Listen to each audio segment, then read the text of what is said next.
innately seek the path of most efficient. And I don't like to duplicate work that it has already been done or is going to be done. Paging Dr. Cook. Paging Dr. Cook. Dr. Cook, you're wanted in the OR. Dr. Cook, you're wanted in the OR.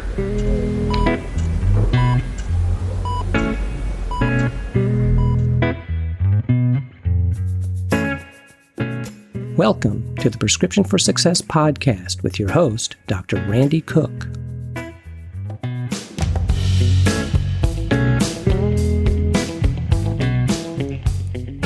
Hello, everyone, and welcome to Prescription for Success. I'm Dr. Randy Cook, your host for the podcast, which is a production of MD Coaches, providing leadership and executive coaching for physicians by physicians to overcome burnout, transition your career, develop as a leader, or whatever your goal might be.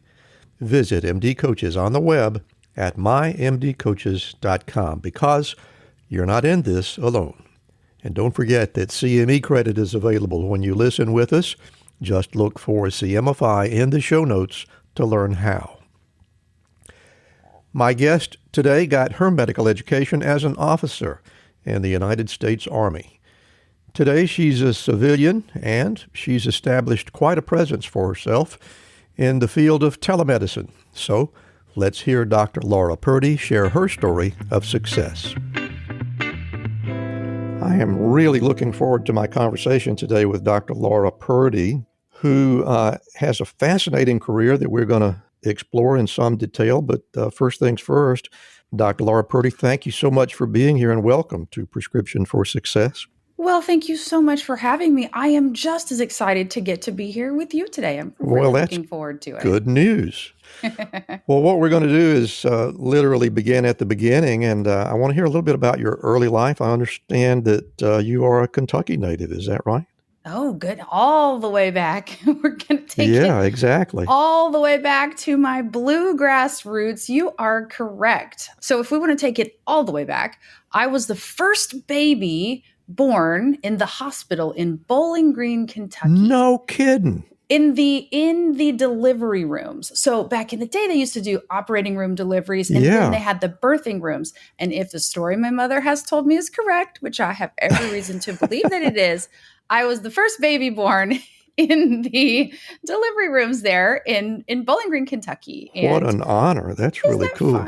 Isn't that fun? Yeah. And I don't think they deliver babies anymore at all there anymore these days. That has become an issue in rural areas, as you're very, very well aware. So sad that that's the case. But what a great story for you to be able to tell. Isn't that fun? And what was it like growing up in the Bowling Green area?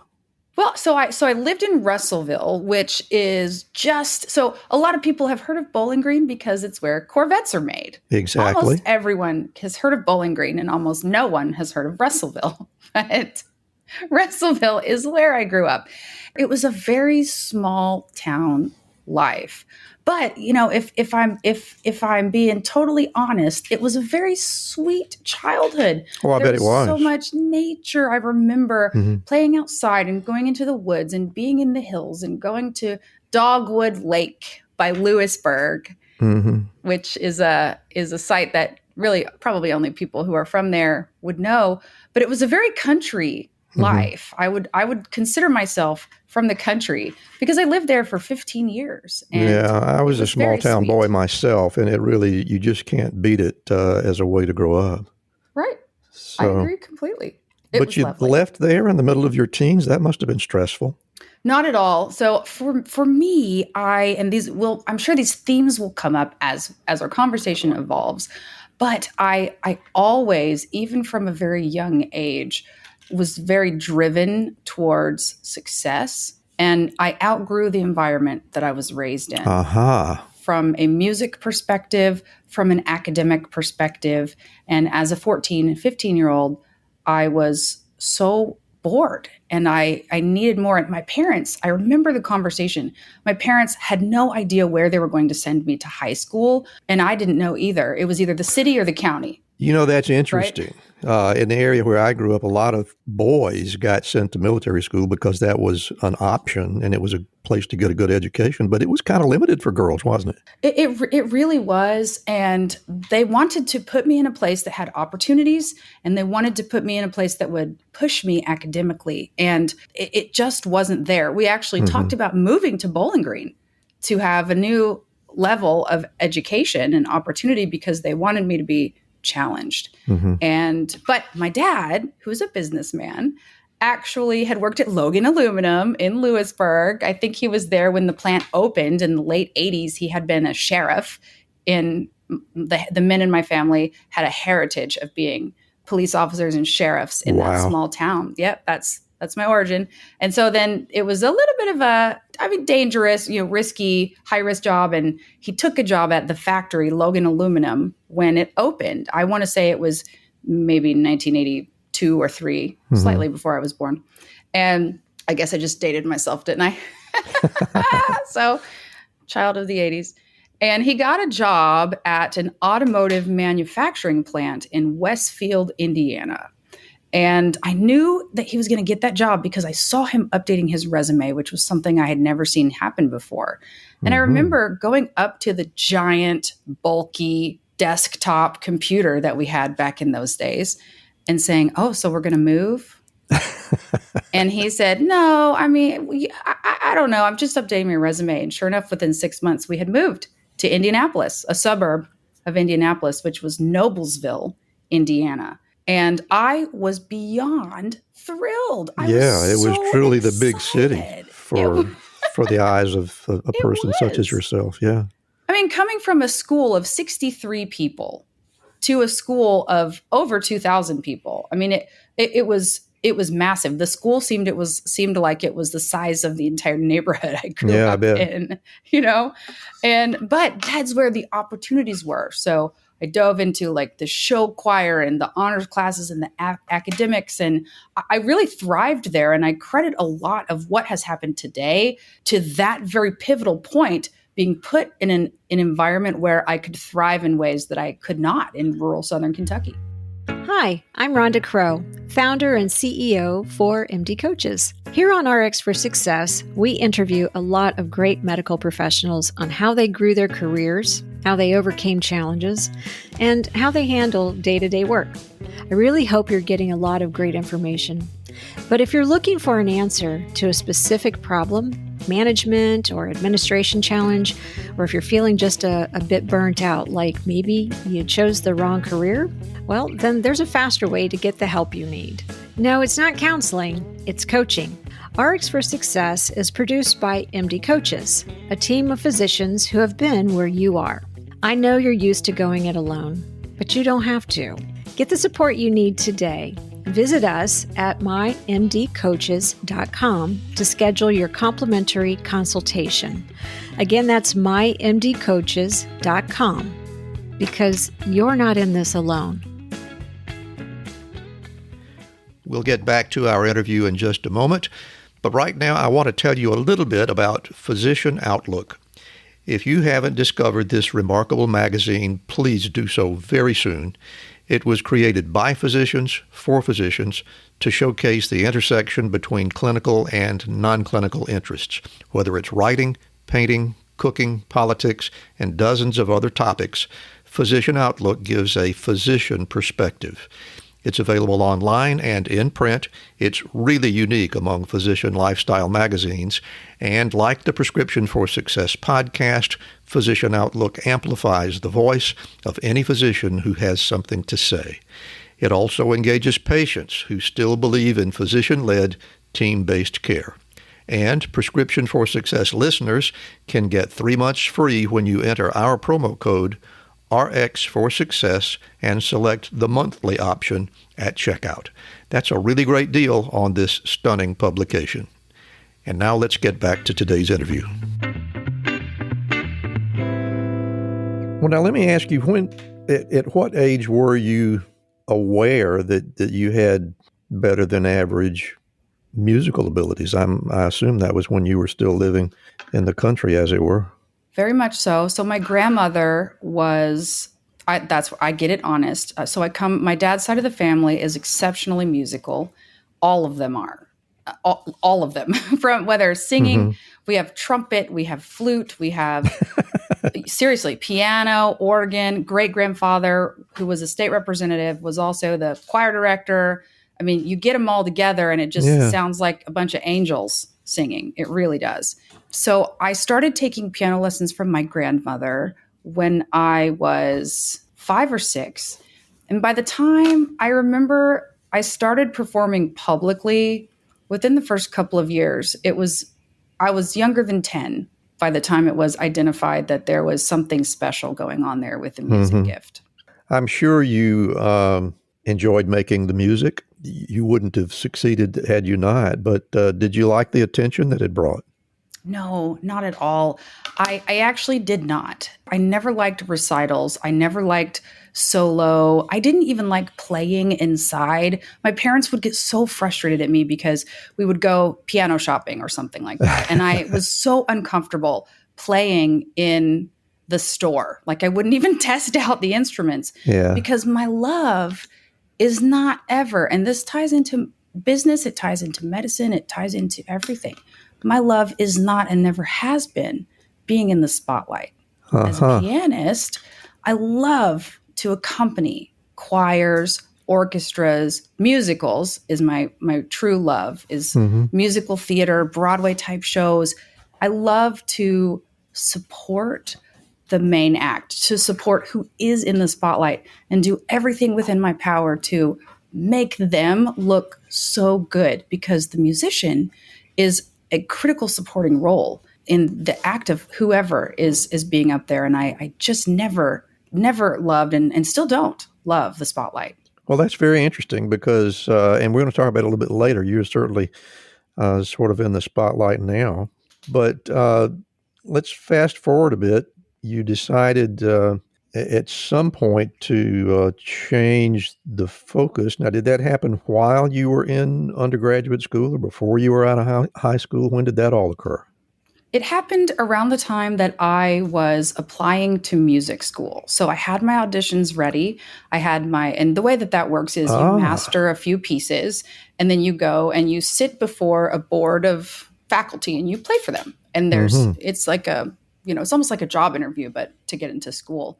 So you were actually laying the foundation for a career at that point. I was. Okay. I wanted to be a professional accompanist. And honestly, I think I would have been so happy doing that. It would have been great.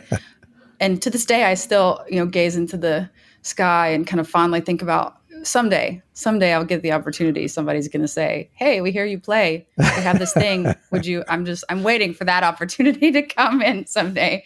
But I did. I had a gig that I was working on with some people who I considered to be very dear to me at that time. And I was just a kid. I was 17, 18 years old at that point, but had a thriving career. And there was a instance where the people that I was working with, they broke my heart. I mean, they hurt me. There's no other way to say that. It was a bullying, oppressive environment. And as a child, not knowing how to stand up to myself with these adults, I was heartbroken and devastated, and immediately chose to walk away from that entire lifestyle. Wow. In one day. All it took was one day. That's quite a story. Yes, it was devastating. To this day, there's still a bit of heartache when I think about it. But I bet. Yeah. Mm-hmm. All right. Well, we're probably going to revisit that moment a little bit later on in the conversation. But now I'm really fascinated how you made the pivot into majoring in psychology at Ball State. So I'm having a hard time connecting the dots. I'll tell you, I will tell you. I innately seek the path of most efficient. And I don't like to duplicate work that it has already been done or is going to be done. So when my dad said to me, "Why don't you go be a nurse?" I said, "Okay, great, I'll go be a nurse." So then I applied to nursing school. So that was kind of, this is something where women can find a job. I suppose that was his idea. He said, my sister does it. She Yeah. likes what she does. And because I said, I quit music. My dad said, Right. okay, go be a nurse. I said, you know what? I don't have a backup plan. Okay. Sure. That sounds great. So All right. that was the conversation. It was at the dinner table. I still remember the conversation so clearly. And I said, okay, sounds great.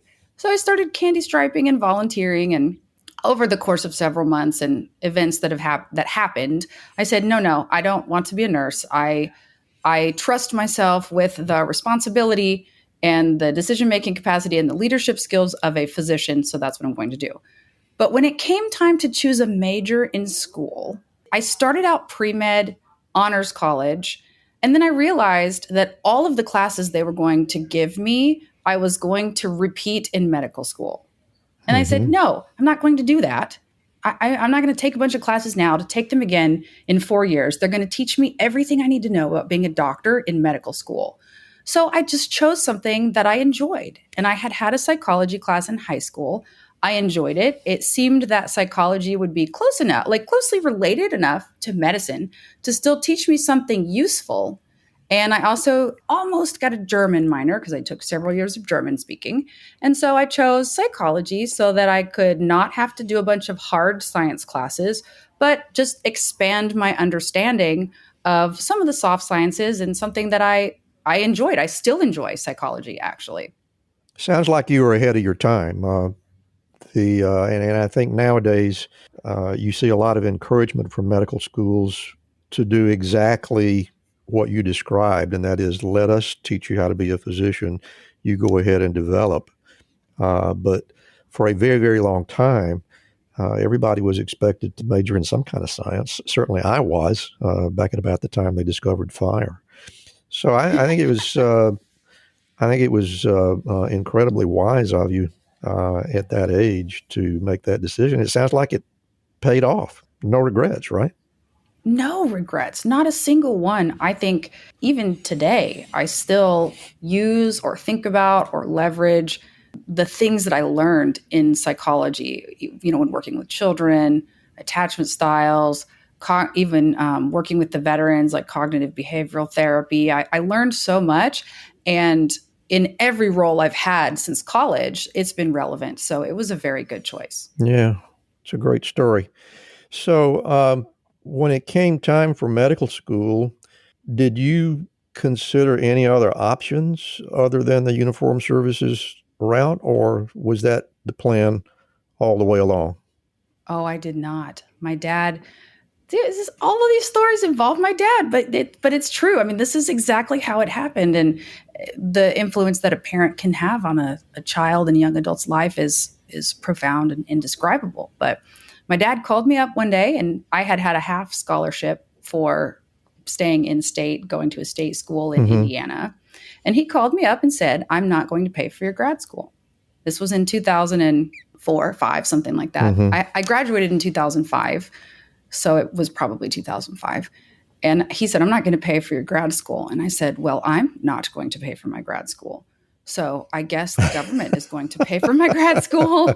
That's how the conversation went. And at that time, the war was very young. We were within our first 3 or 4 or 5 years of the war. And there was a lot of patriotism, yellow ribbons everywhere, war footage on every news station. And I said, I'm going to do that. And then I said, but if I'm going to join the military, I'm not going to do the HPSP because then I'll still have to take out loans. And if I'm not going to have loans, then I'm not going to have loans. So I applied to one school, the Uniformed Services University. And if I may sidebar, received so much criticism from all of the people in my life, except for my dad. But everyone else who was around me chastised me heavily for only applying to one school. And I remember looking at them and saying, okay, well, if they don't take me, then I'll figure out why, fix it, and reapply. But that's also uncommonly wise, I think, for a person in that age group. And I think most people nowadays, when they're applying to medical school, apply to sometimes dozens because the odds are kind of steep. But let's face it, you were going in as a Magna graduate of a respected university. Your chances were probably pretty good, don't you think? Well, I analyzed the statistics or the demographics of all of the people that accessed over the last few years. I could see what they were involved in. I could see what their majors were, what their GPAs were, what their test scores were. And what I have found in my life is that if I know what I want to do and don't scatter that focus too broadly, then I can hone in on what's required for the thing that I'm trying to do, and then just do what I need to do to make that thing a reality. So I studied the people that they accepted, and then I aligned myself with the people that they accepted. I, looked at the interview questions I prepared in advance, and I showed up and proved to them that indeed I was worth the investment that they were looking for. And I told them that in the interview. I said, look, I don't know if I have everything, and I'm definitely not the smartest, but I can 100% guarantee you that I will successfully graduate from your program, and I will make you proud. And I hope that they know that I made good on that promise.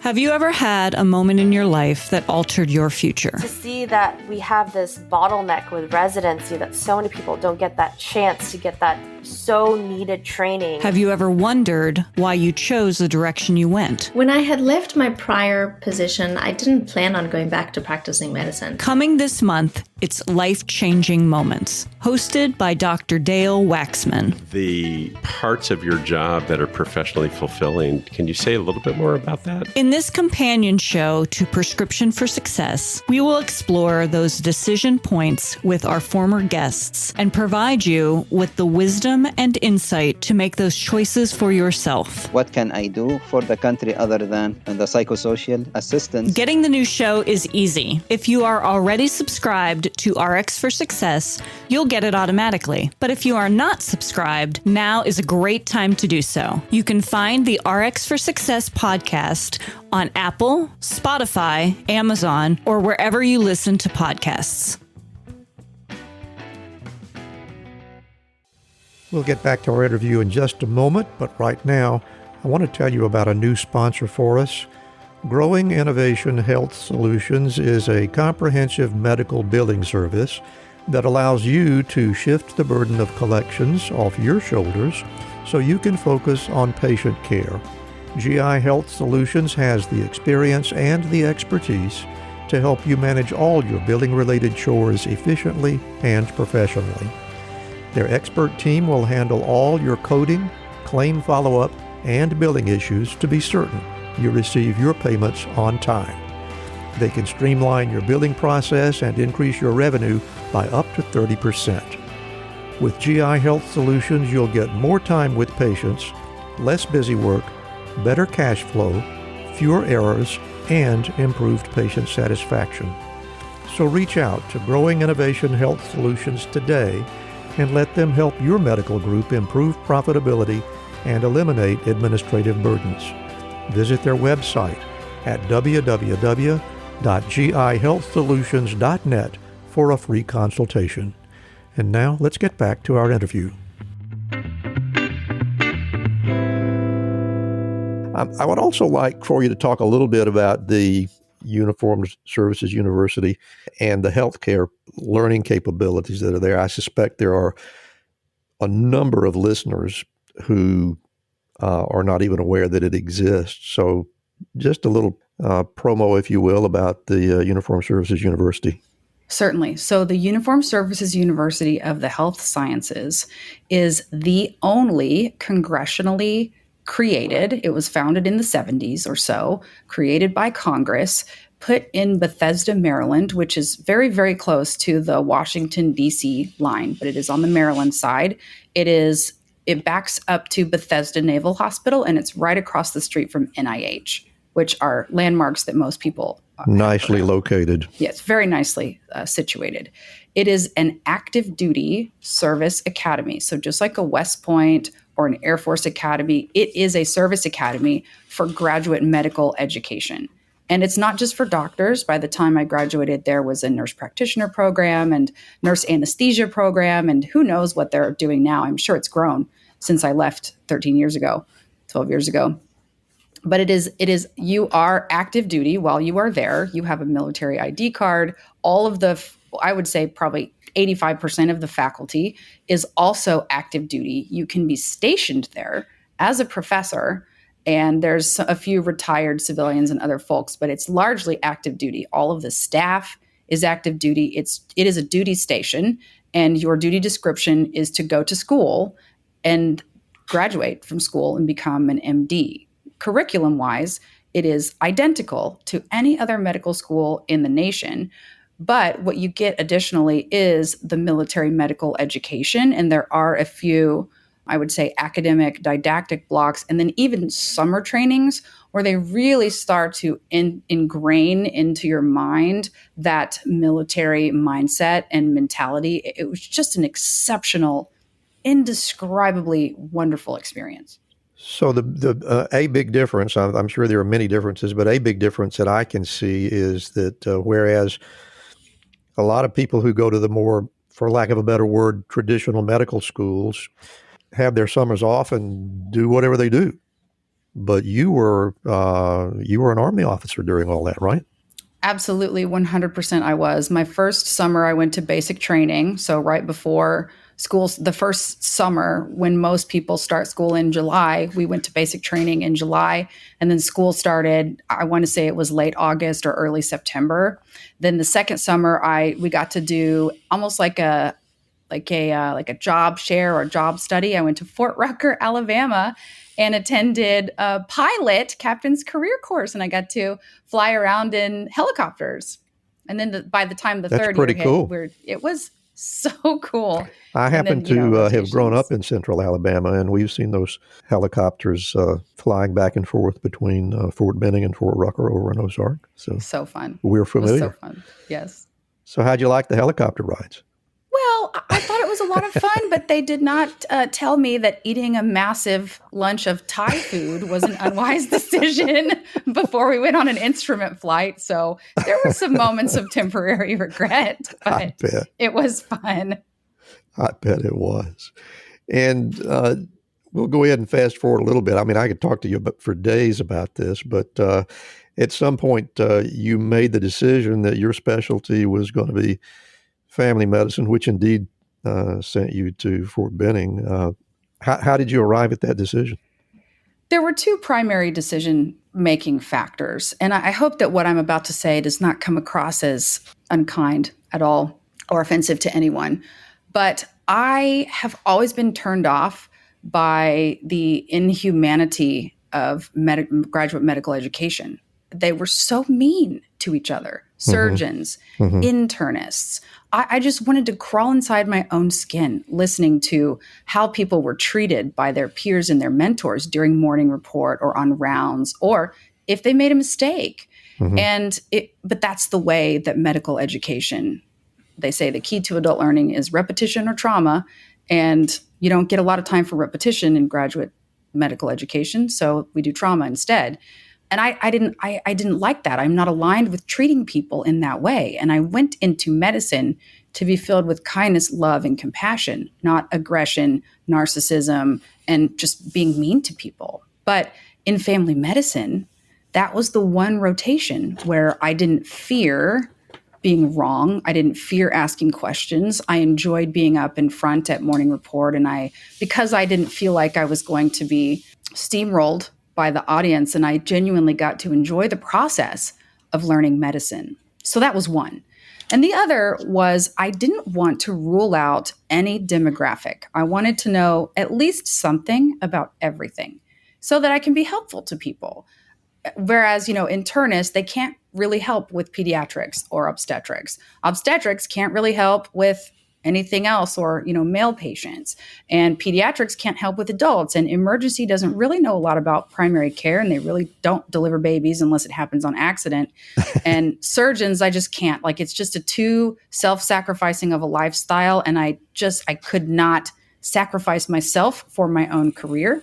And so family medicine seemed like the very natural fit. And I am so thankful that I made that choice, actually.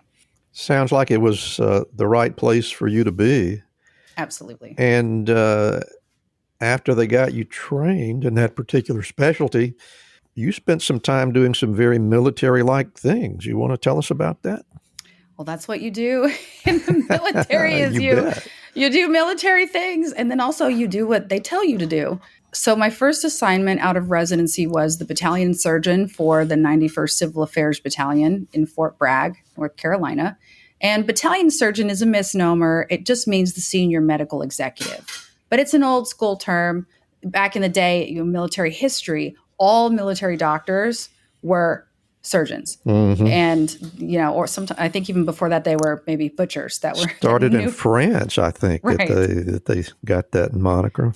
The history is, yes. And so, but now they're almost never surgeons. They're all primary care because they need the surgeons to work in the hospital or be attached to the forward surgical teams or something. But that was an incredible experience. I spent a lot of time training medics. I became very good at tactical combat casualty care. I think I could do a chest tube with my eyes closed, which not a lot of family medicine doctors can say, right? That's a fact. Tourniquets, I would feel so comfortable knowing how to largely save a life in a situation like that because I spent 2.5 years just living that and training it and validating it and practicing it. And it was so much fun. Lots of travel medicine, tropical diseases, and really learned how to be on a commander's staff, which is not that much different than being a C-level executive. In fact, that's exactly what it is. Mm-hmm. It's the military equivalent of a C-level executive. And it was put into that position right out of medical school, or right out of residency, rather, I should say. And you're making it sound like you were really a good fit for the military and the way that they do things. And you stayed there a good while. And then you decided to make the move into private practice, and I am dying to hear what put that idea in your head, and how's it going? I think it depends on who you ask, because I would argue that I was very much not a good fit for the military. I wasn't, but I did the best I could to be under authority and to do what I was asked to do, and I genuinely tried to be the very best that I possibly could. But I like efficiency. I like purpose. I like intention. I like to be innovative and disrupt systems and processes. And I love picking out my own clothing and getting to wear makeup and jewelry and do my hair and wear high heels. And really the military strips your femininity away from you. Yeah. And I am a woman's woman. I really am. And the fact that that part of me was oppressed for so long, I fought it. I really did. And so I don't think I was a good fit for the military, but I do think I did a good job while I was in the military. And that's when I got into telemedicine. So I knew that I never wanted to open a clinic. I knew that I never wanted to work in a brick and mortar hospital. I knew that I needed a change because an institution had owned me for 15 years. It seems like a long time, but I got out as soon as my contract was over.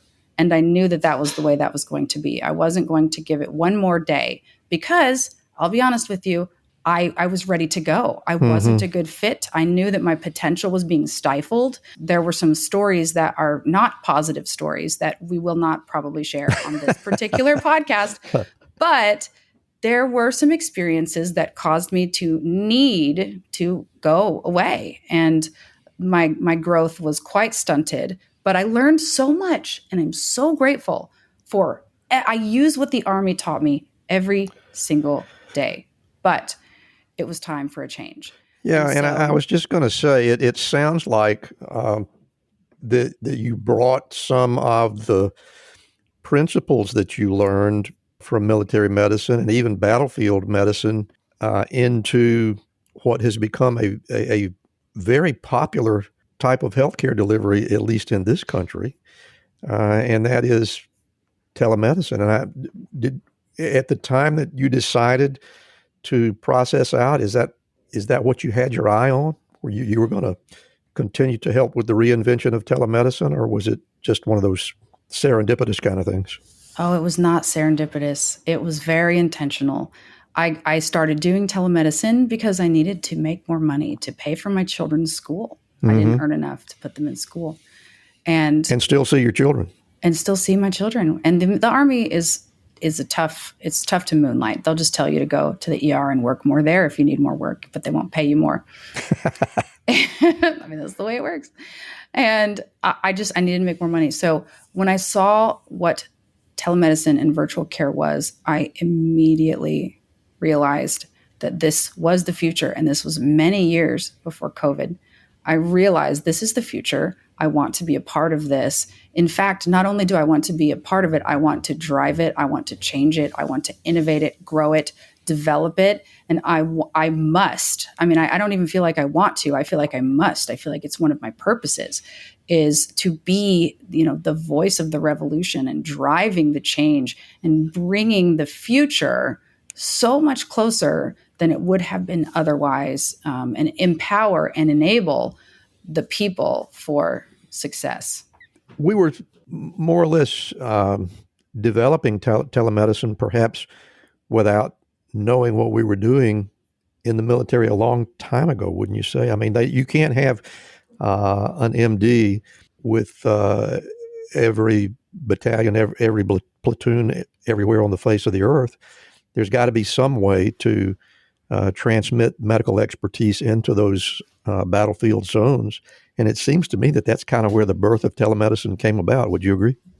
That is 100% exactly where it came from. Our unit, the unit I was with when I started my first job outside of residency, would travel to Africa. They would send 2 companies, and Africa is huge. And there would be a couple dozen medics scattered across the entire width of East and West Africa, one PA who may or may not be on continent, and then me in North Carolina.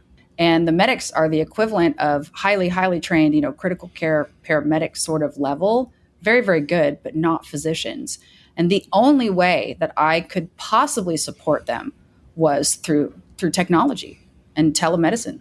That is so cool. Did you have to come up with some different kind of plan to foresee how it would work in the civilian community, or did everything just translate from A to B effortlessly? I didn't realize it while it was happening. It took me a while to realize that I was in the middle of this big transition because I was really just in survival mode in all realms of life. I had 2 kids. I was pregnant. My husband was deployed. I was working hospital shifts and side hustling and trying to get the kids to school. And so I didn't notice what was happening. And I was still in the Army. I didn't notice it as it was happening, but it did happen. A lot of the system. So the first thing that I did was I plugged into systems that were already there. And very quickly, I was asked if I would become a leader and then a manager and then a W-2. And I just kept saying yes. That's one of my prescriptions for success, actually. Say yes as often as you can, with the caveat of if yes becomes a no, can we have a backup plan? And they almost always say yes if you put that out there up front. And so I just kept saying yes as often as I could. And I feel like I blinked. And then I found myself closer to the tip of the spear of innovation and change in the digital health tech industry. So tell us a little bit about what that looks like for you right now. What is the life of Dr. Laura Purdy when you get up in the morning and go to work? Well, I go to work in my home, usually, unless I'm traveling, like I'm currently talking to you from Dallas. But my life has evolved at such a rapid, light speed, unbelievable pace and cadence that I don't think I ever could have predicted. I really don't. But today, what I do is I wake up and I check my calendar and then I do what it says. And then I open up my email inbox and I handle what's in there. And my entire operational structure is run very much like a massive consulting firm. I have several different verticals that I'm involved in, whether it's executive work, fractional executive work, advisor work, consultant work. I sit on boards. I'm an investor. I work with so many startups, founders. I have co-founded a couple of companies myself. Now I'm doing so much press and media, and there's this whole, if I could use the word, although it still kind of makes me feel strange to use it, but celebrity transition, that's evolving. But the fun thing about it is that I really have no goal. There's no aspiration. I'm not really driving the train. I feel like the train is driving itself. I'm just showing up and doing as best as I can for whatever is being asked of me in any given moment. And it's working. That's fascinating. And you're licensed to practice medicine in 50 states. All of them. Plus How do you DC. do that? How do you get that many licenses? Well, the smartest way to do it is to get hired as a full-time W-2 telemedicine physician for a company that's willing to buy them and keep them up for you. Well, that was actually going to be one of my questions. In my experience, medical licenses are very expensive, but there are actually people that are willing to make that investment just to have your skill set available to them. Is that right? It is an asset that they are purchasing. So they can Wow. either purchase one Dr. Purdy, or they can purchase 10 other physicians with 5 state licenses, or 50 with one. And any good business person will know that when it comes to things like people and management, especially professionals like physicians, less is often more. And you're, correct me if I'm wrong, but I believe that you're also at least have some involvement in sort of medical aesthetics. Is that right? Aesthetics is my hobby. Yeah. So one of the things that I do is I do own several med spas, and I serve as medical director, a consultant, advisor, or collaborating physician for hundreds of them. I think there's around 200 across the country. I am fully trained in all of the aspects, but I'm a businesswoman in my heart. I am really a businesswoman disguised as a doctor, and that's where I thrive and am most happy. And you've heard what I've said about my dad today. I get it honest. That shouldn't be surprising.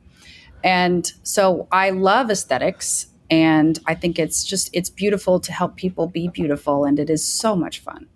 Well, Laura, this has been a fascinating conversation, and I have enjoyed every minute of it. If we could keep people tuned to a podcast for a few hours, I would go on, but alas, that is not the case.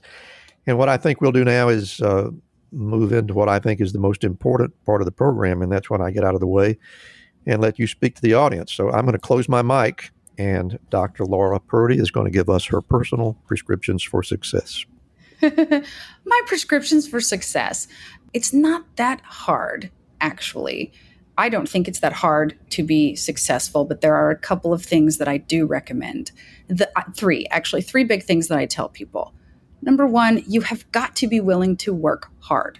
Success, real success that is earned and not conferred to you from someone else, is going to be very hard work. There will be an element of self-sacrifice, and it probably will be several years of sustained self-sacrifice. So you've got to be willing to work hard. The second thing is say yes as often as you can.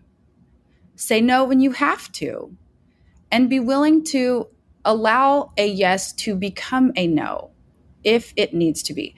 And I've learned that when it comes to people and relationships, if we are just open and honest and having a good dialogue, then it's okay if a yes is a no. And I will tell people, I would love for this to be a yes, but I want you to understand that this is not reasonable for me, or what you're asking is not really what I think you want to ask for. And I want you to have a good experience. I want us to have a good relationship. And so in order for me to give you a solid yes, it needs to look like this. How does that feel for you? And I've been surprised at how many people are willing to work with me if I meet them where they are, allow them to meet me where I am, and we come up with more of a collaborative relationship. So the first thing is work really hard, say yes as often as you can. And the third is so simple. Be kind to people and don't burn bridges.